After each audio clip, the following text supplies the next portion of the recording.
Hi everyone. Last month our lesson was on winter squash. We learned about the nutrients in winter squash and the different varieties. Can you remember one of the nutrients that was found in our winter squash? How about one of the varieties? Can you remember one of the names of winter squash?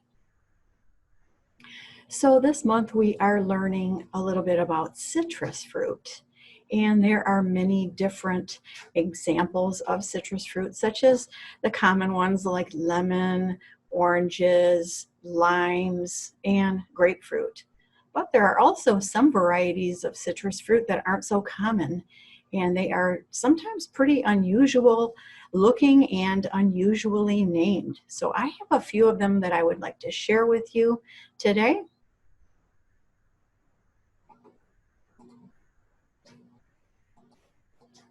So our first one is pretty ordinary looking. This one is called Mineola. And another one that is called Clementine.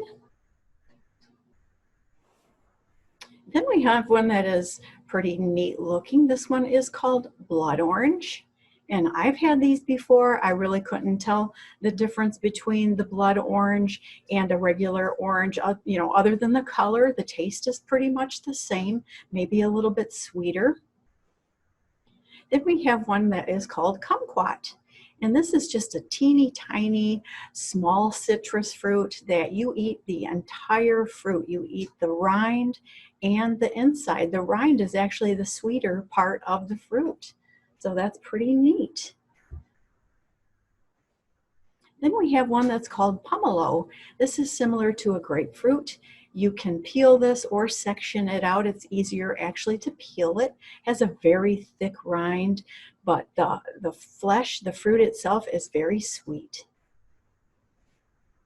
Here's an unusual one. This one is called ugly fruit, and I guess we can relate to why this is called ugly fruit, because it is kind of ugly.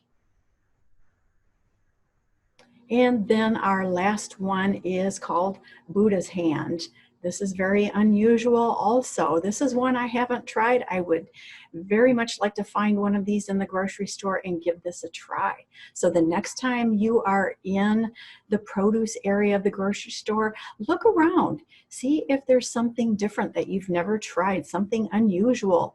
The great thing about buying citrus is that you can usually buy them individually. That means you don't have to buy the whole bag. You can buy just one and give it a try and see if you like it. That's always a lot of fun to try new fruits and vegetables.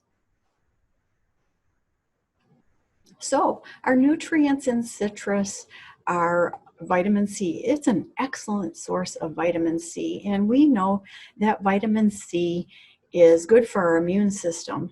We also know that they help heal our cuts and wounds. So it's very important to get vitamin C in our diets.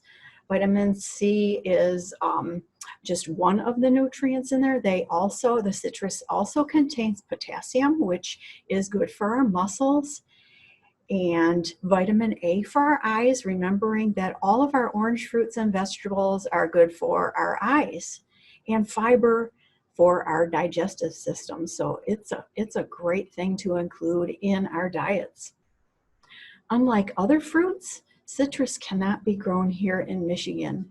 It needs a much warmer climate with cool nights, so they are generally grown in Florida, Texas, Arizona, and California.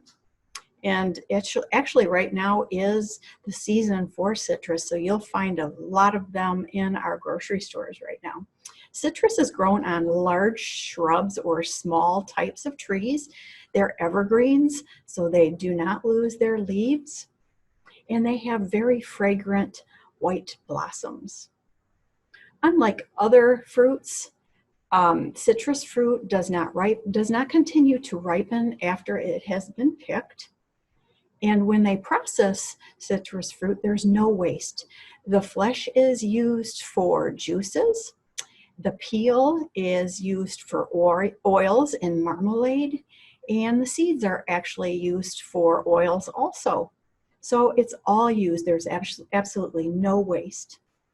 We should get between 2 and 4 cups of fruits and vegetables every day. And then I have a few fun facts about citrus that I'd like to read to you.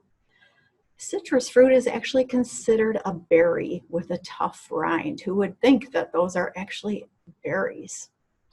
One lemon tree can produce up to 600 pounds of lemons every year. Citrus fruit, like I mentioned, is grown in warm climates, but they need a chilly, cool night so that the skin will turn from green to orange.